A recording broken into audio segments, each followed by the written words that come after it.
ഗാർമെൻസിലേക്ക് attach ചെയ്യാൻ വേണ്ടി വന്ന ക്രോഷ്യ ലേസാണത്. ബ്ലൂ കളറിൽ വരുന്നു. അടിപൊളിയായിട്ടുണ്ടല്ലേ, നല്ല ഭംഗിയുണ്ട് കാണാൻ. ഇങ്ങനെ ഇതെല്ലാം കുറേ അയൺ ചെയ്ത് വെച്ചിട്ടുണ്ട്. ഇതെല്ലാം ഗാർമെൻസിലേക്ക് അറ്റാച്ച് ചെയ്യാൻ വേണ്ടിയിട്ടാണ്. അതിൻ്റെ വർക്ക് എന്താണെന്നുള്ളത് ഞാൻ പിന്നെ കാണിക്കാം കേട്ടോ. അപ്പോൾ ഞാൻ ഇങ്ങനെ എല്ലാ വർക്കും എല്ലാ ലേസെല്ലാം നോക്കി ഇങ്ങനെ ആസ്വദിച്ച് നടക്കുമ്പോഴാണ് കൊറിയർ വന്നത്. മീഷോയിൽ ഞാൻ നേരത്തെ തന്നെ ഓർഡർ ചെയ്ത സ്നാപ്പ് ബട്ടൻ്റെ ഹാൻഡ് മെഷീൻ. അപ്പോൾ ഒന്ന് നോക്കിയാലോ. Welcome to my channel travel and textile by Mridu. ഈ സാധനം എന്താണെന്ന് മനസ്സിലായോ? ഇതാണ് സ്നാപ്പ് ബട്ടൻ്റെ മെഷീൻ. ഇത് സാധാരണ നമ്മൾ വെളിയിൽ കൊണ്ടുപോയി മെഷീനിൽ അടുപ്പിച്ച് കൊണ്ടുവരാറാണ് പതിവ്. പക്ഷേ ഈ ഒരു സാധനം ഞാൻ മീഷോയിൽ നിന്ന് വാങ്ങിയതാണ്. ഞാൻ യൂസ് ചെയ്ത് നോക്കിയപ്പോൾ എനിക്ക് മനസ്സിലായ ഒരു കാര്യം എന്താണെന്ന് അറിയാം. ഇത് വീട്ടിൽ ടൈലറിങ് ചെയ്യുന്നവർക്കും സ്നാപ്പ് ബട്ടൺ അടിക്കുന്നത് പ്രാക്ടീസ് ചെയ്യാനൊക്കെ വളരെ ഉപകാരമുള്ളൊരു സാധനം കേട്ടോ. കുറച്ച് വർക്കൊക്കെയാണെങ്കിൽ നമുക്ക് വെളിയിൽ കൊടുത്ത് ചെയ്യേണ്ട ആവശ്യമില്ല, നമുക്ക് തനിയെ ചെയ്യാവുന്നതേ ഉള്ളൂ. ഇതെങ്ങനെയാണ് ചെയ്യേണ്ടതെന്ന് ഞാൻ കാണിച്ചു തരാം. ഈ ഒരു ഹാൻഡ് മെഷീനിൽ 4 പാർട്സ് ഉണ്ടാവും. ഇത് 2 കണ്ടപ്പോൾ തന്നെ അറിയാലോ ഏതൊക്കെ എങ്ങനെയൊക്കെയാണ് വരുന്നതെന്ന്. ആക്ച്വലി 4 പാർട്ടാണ് ഇതിലുള്ളത്. 1 റിപ്പീറ്റാണ് വരുന്നത്, അതായത് ഈ ടീത്തുള്ള ഈ റിങ് ഉണ്ടല്ലോ, ഇത് 2 വരുന്നുണ്ട്. അത് 2ലും സപ്പോർട്ടീവായിട്ട് വെക്കുന്ന സാധനങ്ങളാണ്. അപ്പോൾ നമുക്കിതെങ്ങനെയാണ് ചെയ്ത് നോക്കണ്ടേ എന്ന് ഞാനിപ്പോൾ കാണിച്ചു തരാം. ആദ്യമേ നമുക്ക് ഒരു റോ ക്ലോത്തിലൊക്കെ വെറുതെ പ്രാക്ടീസ് ചെയ്തതിന് ശേഷം നമുക്ക് ഷർട്ടിലോ ഫ്രോക്കിലോ ഒക്കെ ചെയ്യാം കേട്ടോ. അപ്പോൾ ഞാനിതെങ്ങനെയാണ് ചെയ്യേണ്ടതെന്ന് കാണിച്ചു തരാം. ഇതിലെല്ലാം മിക്സ് ചെയ്തിട്ടാണ് ഇട്ടിരിക്കുന്നത്. തനിയെയല്ല, നമ്മൾ തന്നെത്താൻ വേണം അതിന് സെലക്ട് ചെയ്തെടുക്കാൻ വേണ്ടിയിട്ട്. അപ്പോൾ ഈ മെഷീനിൽ വരുന്നത് ഇങ്ങനെ 2 പാർട്സാണ്. ഇതൊന്ന് ഒരു ഡീപ്പായിട്ടുള്ള ഒരു സർഫസിലൊരു ഹോളുണ്ട്, മറ്റേ പാർട്ടിൽ കുറച്ച് വലിയ ഹോളാണുള്ളത്. അപ്പോൾ ഓർക്കേണ്ട ഒരു കാര്യം, ഈ ഡീപ്പായിട്ട് ഹോൾ വരുന്ന സ്പേസ് ഉണ്ടല്ലോ, അവിടെയാണ് ഈ ടീത്ത് വെക്കേണ്ടത്. അതായത് പല്ല്, തമിഴിലൊക്കെ നമ്മൾ പല്ല് എന്നാട്ടോ പറയുക, അതുകൊണ്ടാണ് ആ പല്ല് ടീത്ത് ആ ഒരു സാധനം വെക്കേണ്ടത്. അപ്പോൾ അതാണ് ആക്ച്വലി സപ്പോർട്ടീവായിട്ടുള്ള ഒരു പാർട്ട്. ഇനി ഇതെങ്ങനെയാണ് വെക്കേണ്ടതെന്ന് ഞാൻ കാണിച്ചു തരാം. അപ്പോൾ ആദ്യമേ ഞാൻ വെക്കാൻ പോകുന്നത് പല്ലാണ് കേട്ടോ. ആ ഡീപ്പായിട്ടുള്ള ഹോളുള്ള സ്പേസിൽ ഞാൻ പല്ല് വെക്കാൻ പോവാണ്. ഇങ്ങനെ വെച്ചിട്ട് അതിൻ്റെ താഴെ ഒരു ബുഷ് ഉണ്ടല്ലോ, അതിൽ നന്നായിട്ടൊന്ന് ഫിറ്റ് ചെയ്ത് വെക്കണം അതിനകത്തേക്ക്.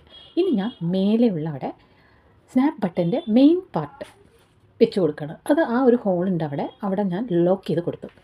ഇനി തിക്കായിട്ടുള്ളൊരു ക്ലോത്തിലേക്ക് നമുക്കിത് നന്നായിട്ടൊന്ന് പ്രസ് ചെയ്യണം. ഇപ്പോൾ ക്ലോത്തിന് തിക്നെസ് ഇല്ലെങ്കിൽ ഫ്യൂസിങ് വെച്ചായാലും ചെയ്ത് നോക്കാം കേട്ടോ. അപ്പോൾ ഞാനിത് സാധാരണ ഒരു കോട്ടൺ ക്ലോത്താണ്, അതിൽ 2-3 പ്രാവശ്യം ഞാൻ ഫോൾഡ് ചെയ്തിട്ടാണ് ഞാനിങ്ങനെ പ്രസ് ചെയ്യുന്നത്. നമ്മൾ പ്രസ് ചെയ്യുന്നതനുസരിച്ചിട്ടാണ് അത് നന്നായിട്ട് അവിടെ സ്റ്റിക്കാവുക. അടിപൊളിയായിട്ടുണ്ടല്ലേ, നല്ല വൃത്തിയായിട്ട് പ്രസ്സായി വന്നിട്ടുണ്ട്. ഒരു ട്രൈയും കൂടെ നമുക്ക് ചെയ്ത് നോക്കാം. എന്നിട്ട് അതെങ്ങനെയാണ് ഓപ്പണിംഗ് ആവുന്നുണ്ടോ, എത്രത്തോളം സ്ട്രെങ്ത് ഉണ്ട് അതിനൊന്ന് ടെസ്റ്റ് ചെയ്ത് നോക്കാമല്ലോ. അപ്പോൾ ഒന്നും കൂടെ ഞാൻ അതേപോലെ വെച്ചിട്ടുണ്ട്. ഇത് മിക്കവരും മീഷോയിൽ കണ്ടിട്ടുണ്ടെങ്കിൽ അത് എങ്ങനെയാണ് യൂസ് ചെയ്യേണ്ടതെന്ന് അറിയാത്തവർക്ക് വേണ്ടിയിട്ടാണ് ഞാനിത് പറഞ്ഞു തരുന്നത്. അപ്പോൾ ഇതൊന്ന് ചെയ്ത് നോക്കാം കേട്ടോ. 130 റുപ്പീസ് അറൗണ്ടാണ് ഞാൻ വാങ്ങുമ്പോൾ വന്നത്.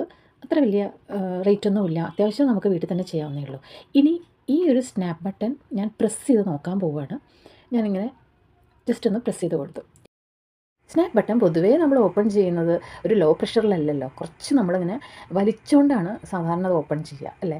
അപ്പോൾ ഞാൻ അങ്ങനെ ഒന്ന് ഓപ്പൺ ചെയ്ത് നോക്കി, ഒരു കുഴപ്പമില്ല, നല്ല വൃത്തിയായിട്ട് നല്ല സ്ട്രോങ് ആയിട്ട് അവിടെ തന്നെ കിടക്കുന്നുണ്ട്. അത് പ്രസ്സിങ്ങിൻ്റേതായ നമ്മൾ കൊടുക്കുന്ന പ്രഷർ അനുസരിച്ചിരിക്കും അതവിടെ സ്റ്റേ ചെയ്യുന്നത് കേട്ടോ. അത് ആദ്യമേ 1-2 ഒക്കെ ചെയ്യുമ്പോൾ തന്നെ നമുക്കത് മനസ്സിലാകും എത്രത്തോളം പ്രഷർ കൊടുക്കണം എന്നുള്ളത്. അതിനകത്ത് കാണിച്ചിരിക്കുന്ന ആ പല്ല്, അതായത് ആ ടീത്ത് ഉണ്ടല്ലോ, അത് അതിനകത്ത് നന്നായി മടങ്ങി നല്ല ഫിക്സ് ആകണം. എന്നാൽ മാത്രമേ ഇത് വൃത്തിയായിട്ട് അവിടെ സ്റ്റേ ആവുള്ളൂ, സ്ട്രോങ് ആയിട്ട്. ഇല്ലെങ്കിൽ അത് വിട്ടു പോരാനുള്ള ചാൻസ് കൂടുതലാണ്.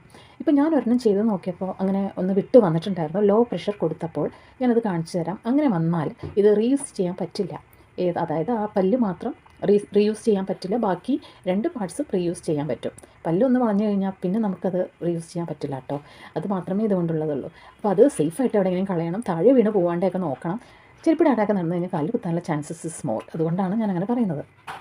അപ്പോൾ അതിനകത്ത് യൂസ് ചെയ്യാത്ത ഇങ്ങനത്തെ ടീത്ത് ഫ്രെയിംസ് എല്ലാം നേരെ പേപ്പറിൽ പൊതിഞ്ഞ് ഡസ്റ്റ്ബിന്നിലേക്ക് ഇടേണ്ടി വരും. താഴെ വീണ് പോകാണ്ട് സൂക്ഷിക്കേണ്ടതാണ്, പ്രത്യേകിച്ച് കുട്ടികളുള്ള വീടുകളിലൊക്കെ. ഇങ്ങനെയാണ് ഞാൻ പറഞ്ഞത്. ഇത് നന്നായിട്ട് അതിനകത്തേക്ക് പ്രസ് ആവാത്തത് കൊണ്ടാണ് അതങ്ങനെ ഇരിക്കുന്നത്. ഇനി ഇത് നമുക്ക് ഒന്നും ചെയ്യാൻ പറ്റില്ല, ഇതിനകത്തുള്ള ഈ ഒരു ടീത്തെല്ലാം വളഞ്ഞു കഴിഞ്ഞു. ഇനി ഇത് കളയാനേ പറ്റുള്ളൂ, സൂക്ഷിച്ച് കളയുക. ബാക്കിയുള്ള പാർട്സ് എല്ലാം നമുക്ക് റീയൂസ് ചെയ്യാൻ പറ്റും. ബൾക്കൊന്നും ചെയ്യാൻ പറ്റില്ല, ചെറിയ ചെറിയ വർക്കിനൊക്കെ സൂട്ടബിളാണ്. അപ്പോൾ thank you for watching my channel.